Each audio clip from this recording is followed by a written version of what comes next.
Dios le bendiga, le saluda el hermano Miguel Salazar, soy del grupo 6 y voy a iniciar con la educación entre los hebreos.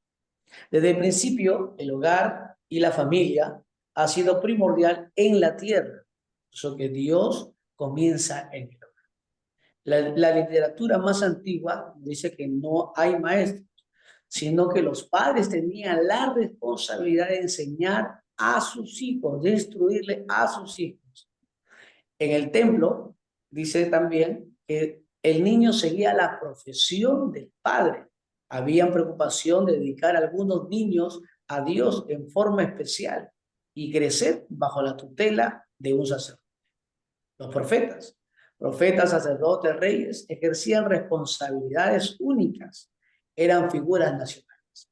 El profeta exhortaba y recordaba el propósito de seguir la voluntad de Dios, de vivir una vida justa, ¿no? Una vida recta, práctica y diaria. En estos tiempos los padres tienen que enseñar a los hijos desde muy temprana edad.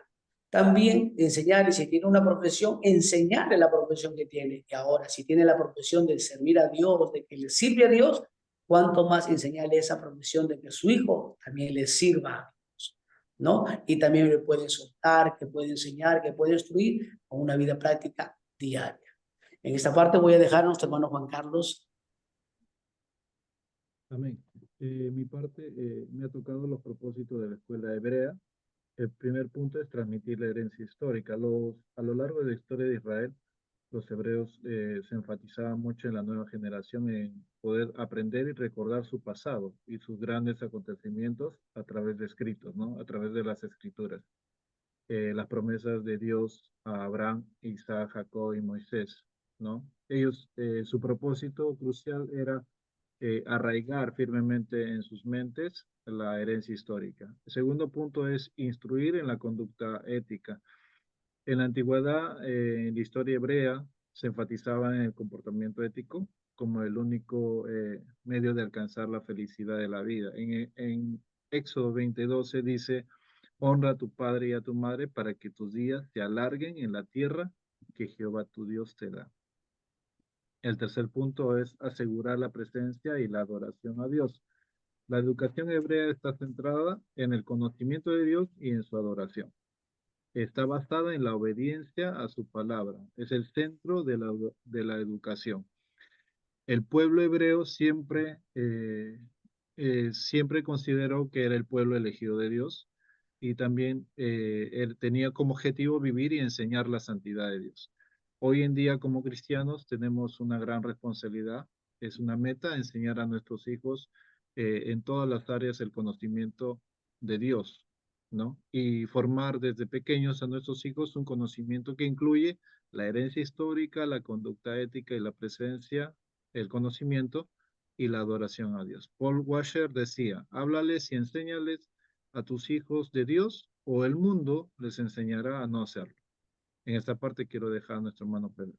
Amén. El siguiente punto, con relación al currículo, contenidos educacionales, tenemos las costumbres, donde los padres en el hogar transmitían enseñanzas históricas y valores a sus hijos, donde los niños aprendían sobre su identidad cultural y religiosa.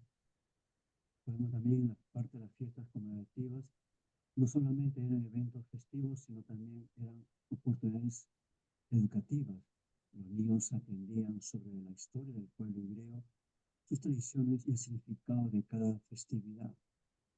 Con relación a la ley, la Torá era el eje central en la educación hebrea, una fuente principal de enseñanza y estudio en valores y éticas. En el punto 4, actividades cotidianas de enseñanza, habla sobre la enseñanza de habilidades prácticas y artísticas en la vida del diario de los niños, ¿verdad? Entonces, donde se preparan los niños para ser útiles en la familia y así como en la comunidad. Y la literatura de sabiduría eh, ofrecían guías pedagógicas para la crianza de los niños, educar a sus hijos en la toma de decisiones sabias para su desarrollo de un carácter o un carácter virtuoso y fuerte. En la actualidad podemos tomar todos estos contenidos educacionales que sirve pues para formarnos y educar a las nuevas generaciones con valores, con principios, fortalecer la identidad cristiana, vivir de una manera recta y moral, ¿no? Y de esa manera también poder desarrollar el carácter y tomar de esa manera decisiones correctas en su vida diaria. A continuación, el hermano mío. También me ha tocado los principios y métodos, ¿no? Que voy a tocar en esta parte, ¿no? La educación era un mandato directo de Dios. La enseñanza tenía autoridad y sanciones divinas. También la disciplina fue un integrante, ¿no? Un ingrediente necesario. El oficio de enseñar era sagrado. Esta parte me encanta. ¿Por qué? Porque dice que Dios enseñaba. Y no solamente eso, sino que dice que Él inspiraba al hombre a enseñar. Qué bonito, ¿ve? También la instrucción de los niños empezaba a muy temprana edad. Los métodos para enseñar tenía que prepararse oralmente, tenía que hacer oraciones con objetivo de memorizar conceptos con facilidad. O sea, tiene que ser corto para que poder aprender poco a poco y poder, ¿no? Tener la capacidad de poder captar más, ¿no? También una de ellas era la parábolas, ¿no? Que también tenía uno de los métodos para poder enseñar. Y en esta parte voy a dejar a nuestra hermana Ruth para que ella pueda continuar. Ok, muchas gracias, hermano. Me toca la parte de los principios educacionales. A raíz de la dispersación del pueblo judío, ellos se vieron en la obligación de buscar un lugar donde poder adorar a Dios, donde poder enseñar la ley a los niños, a los jóvenes. Era su preocupación de ellos. Es por eso que decidieron formar la sinagoga, también para que ellos no pierdan realmente que ellos eran el pueblo de Dios.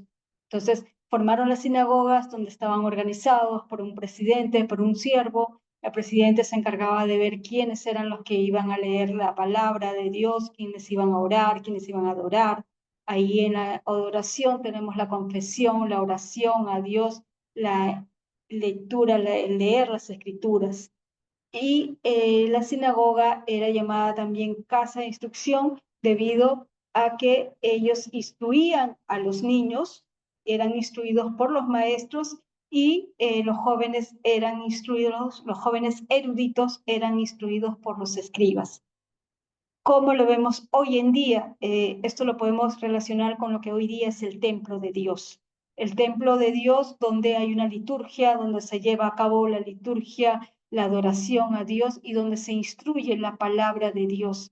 Es preocupante ahora que los jóvenes no estén muy metidos en las cosas de Dios y muchos ya hayan desertado del camino de Dios y yéndose más por el camino del mundo, por el camino, optando por el mundo, por el tema de la ciencia, buscando cosas que realmente no satisfacen al hombre. En esta parte doy pase a la hermana Olga Antesana. Amén. Dios les bendiga, hermanos. Vamos a ver acerca de la educación primaria. La educación primaria es semejante a la educación sinagoga. Tenía como un eje principal la educación judaica formal, que fue una educación religiosa. Por tal motivo, se le considera como una antecesora de la educación cristiana. El Talmud recoge ideas, discusiones rabínicas sobre las leyes judías, tanto en sus costumbres como en sus tradiciones. También recalca la importancia de las escuelas. En estas escuelas no podían ingresar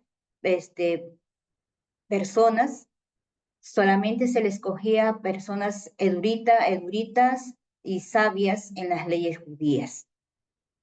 Por esto se le considera también una gran influencia en las escuelas. Tanto era así que decía el Talmud que un pueblo sin escuela debería de ser destruida, ¿no? Y se reconoce a hombres importantes como son dos, Simón Bet Shetash, que hizo obligatoria la asistencia de los niños a las escuelas primarias. Vemos también a Josué Ben Kamala, sumo sacerdote, que exigió que todos los niños de la edad de 6 a 7 años pudieran iniciar las escuelas. Esta exigencia del sumo sacerdote fue a nivel de la nación judía.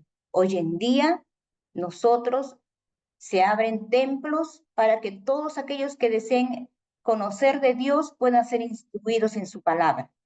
Y también poder enseñar a los que son maestros y ellos a la vez enseñar a los niños y jóvenes, donde hay campo blanco, se pueda llegar a instruir a niños. Y en esta parte se inicia a partir de los 3 años adelante, para que cada niño pueda tener un encuentro personal con Dios y conocer al verdadero, único Dios vivo. Hasta aquí nuestra participación.